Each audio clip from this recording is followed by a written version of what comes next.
this is your instructor Joy. So this is the passage that we're going to work on today.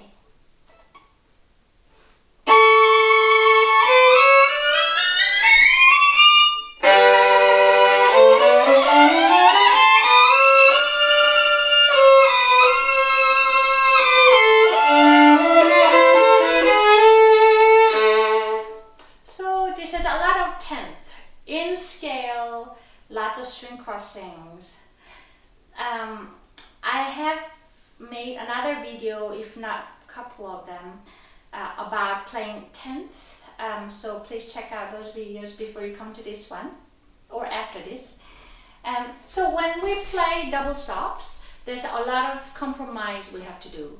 But when you play 10th, this is the extreme level of compromises, because you have to compromise in all levels. Compromise in sounding, compromise in your comfort of your left hand, compromise sometimes even a bit intonation. So you have to know what is the number one priority in this specific passage. So where am I going to put number one priority, therefore compromise second or third important ones. So you have to know about it. So now let's say about your left hand comfort, they have to compromise. When you're playing double stops, we like to put certain hand positions so that you can reach hand position easily. But when it comes to 10th, we don't have much options because the distance is so big, you have to stretch as big as you can. Yeah, this much. A common mistake a lot of violinists do is a lot of violinists think that we have to stretch pinky forward like that. But it doesn't go much farther. The way you should do is bringing your index finger backwards. That's how the distance from index finger the pinky gets the most comfortable way in this condition, even though it may look a bit tense, but this is actually the most comfortable way that one could get when playing 10th. So remember, stretching index finger backwards, not pinky forward necessarily. The way you would practice is, let's say, first pinky, find the pinky note, and then you would stretch your index finger back. Yeah, so this is your hand position like that.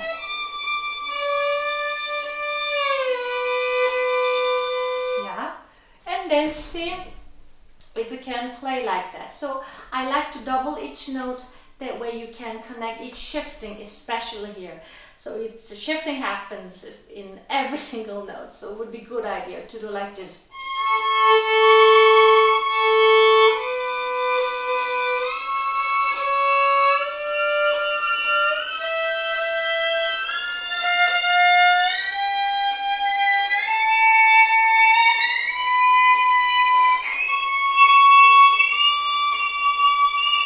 Like that, yeah? And you might probably be not going to be able to play in tune right away, which is very normal. So what I suggest is place your hand like that, the way you would play as it's printed. But see if you can play only one note so that you can pay attention, excuse me, to the intonation. So we'll do like this.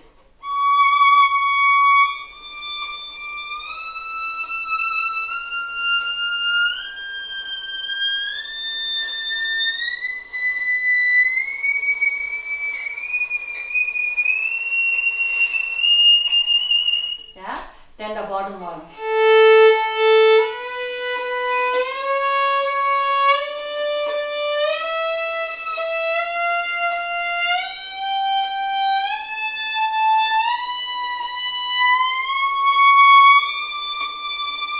Then, once you feel comfortable, then see if we can play double.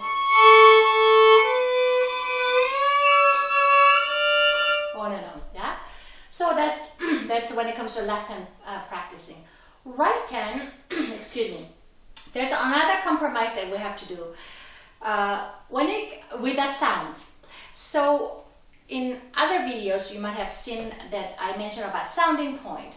Sounding point is the best spot of each string where it sounds the best. For G string is quite close to the fingerboard, D string a bit closer to a little away from fingerboard A, and somewhat in between, or a little closer to the bridge, E, even closer to the bridge. So again, sounding point of G, D, A, E. As you can see, it's all different. Now, since we're playing two string, A and E, we have to decide which sounding point or which string are we going to use. So we have to pick whatever sounds the best. So there's another, this is one of the compromise that we have to do. So in my finding, I find it better if you use sounding point of the lower string, and then you have to compromise by giving a little more weight in upper note. So in this case, we're playing A and E string. So we're going to use sounding point of H string, but put a little more weight on E string.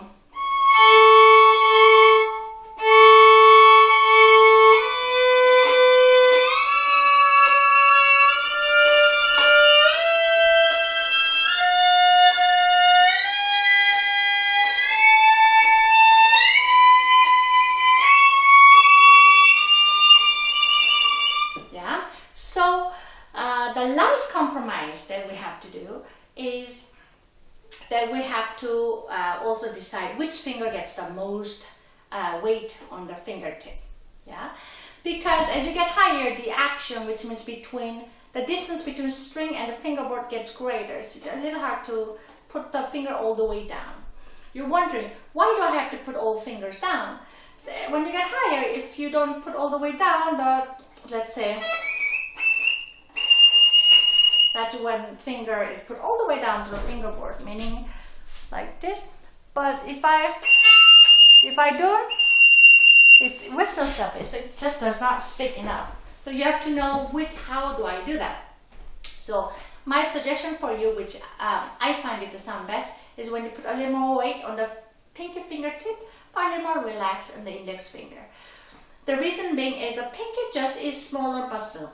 So it does not have enough weight on its own, so we need to help a bit, yeah? So then see,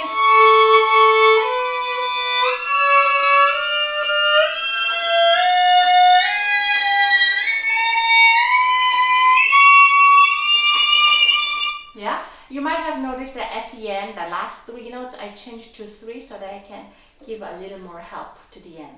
So that's an optional that you have to try with your own hand and see whatever works best for you.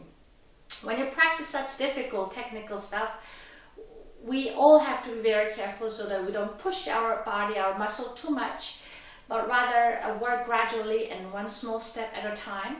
Because if you don't pay attention, you could injure yourself, and that would not be a good idea. Yeah. I hope this video was helpful. Thank you so much for watching. I hope to see you again, and please remember to subscribe and share my videos. Bye bye.